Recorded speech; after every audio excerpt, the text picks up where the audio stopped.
નમસ્કાર મિત્રો, આ ખેડૂતો માટેની ચેનલમાં હું હરિભાઈ પટેલ તમારું હાર્દિક સ્વાગત કરું છું। ખેડૂત મિત્રો, આજનો આ વિડીયો ચોમાસું ડુંગળીનું વાવેતર કરતા દરેક ખેડૂતો માટે ખૂબ જ ઉપયોગી છે અને જાણવા જેવો છે। ખેડૂત મિત્રો, ઘણા બધા ખેડૂત ભાઈઓ મને સતત મેસેજ કરીને અથવા તો કોમેન્ટ કરીને પૂછતા હતા કે આ વર્ષે ડુંગળીના ભાવ કેવા રહેશે અથવા તો વર્ષ 2026-27માં ડુંગળીના ભાવ કેટલા સુધી જઈ શકે છે અથવા તો શું આ વર્ષે 800, 900 કે 1000 સુધીના ભાવ થશે કે કેમ, તેમ ડુંગળીના ભાવ વિશે ચર્ચા વિચારણા કરવાની છે। સાથે સાથે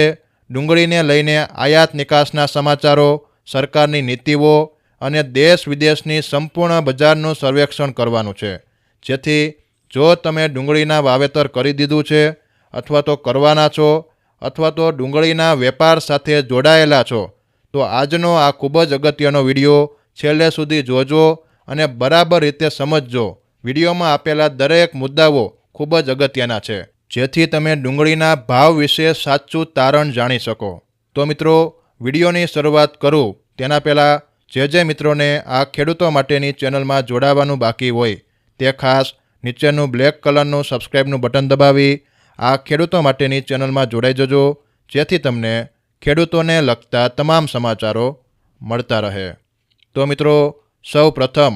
અત્યારે ડુંગળીની બજારમાં શું પરિસ્થિતિ ચાલી રહી છે તેની ટૂંકમાં વાત કરી દઉં તો મિત્રો, હાલમાં આ ઓગસ્ટ મહિનો ચાલી રહ્યો છે અને આ મહિનામાં ભાવમાં થોડો વધારો થતાં સ્ટોકિસ્ટો દ્વારા સંગ્રહ કરેલો માલ બજારમાં ખાલી કરવામાં આવી રહ્યો છે, જેના લીધે ભાવમાં ઉછાળો અટક્યો છે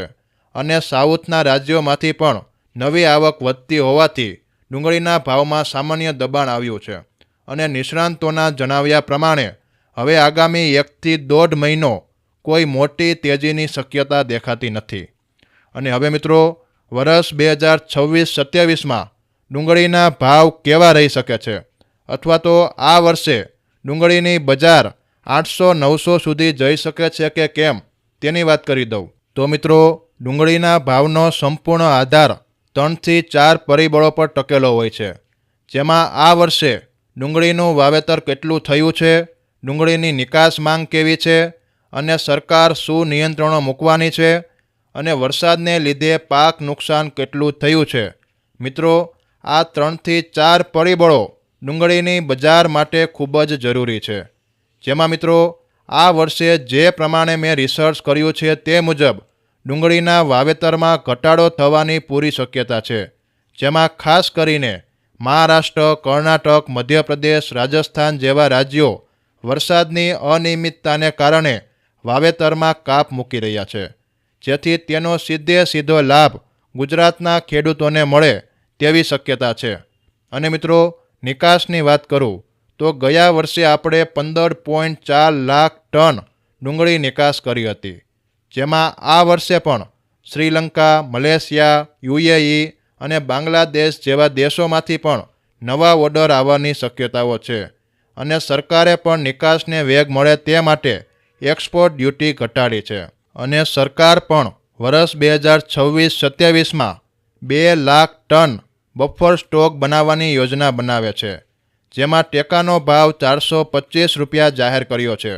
જેથી અત્યારની પરિસ્થિતિને જોતા ડુંગળી માટે પોઝિટિવ પેરામીટરો દેખાઈ રહ્યા છે।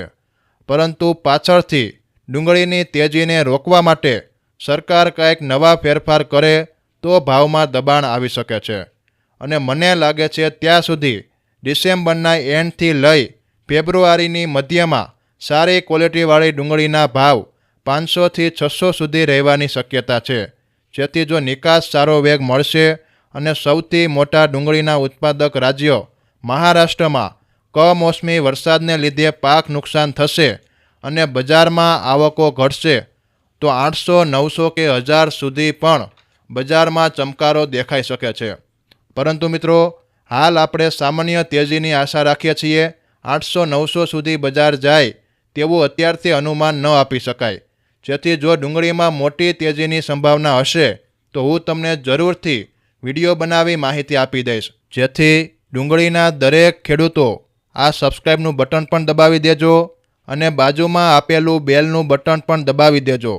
જેથી મારી દરેક અપડેટ તમને તરત જ મળી જાય. હાલ મિત્રો, જો તમને આ માહિતી સારી લાગી હોય તો કોમેન્ટમાં જય જવાન જય કિસાન જરૂરથી લખજો. હાલ મિત્રો, અમને રજા આપશો. ફરી મળીશું નવા ટોપિક અને નવા સમાચાર સાથે. જય જવાન જય કિસાન.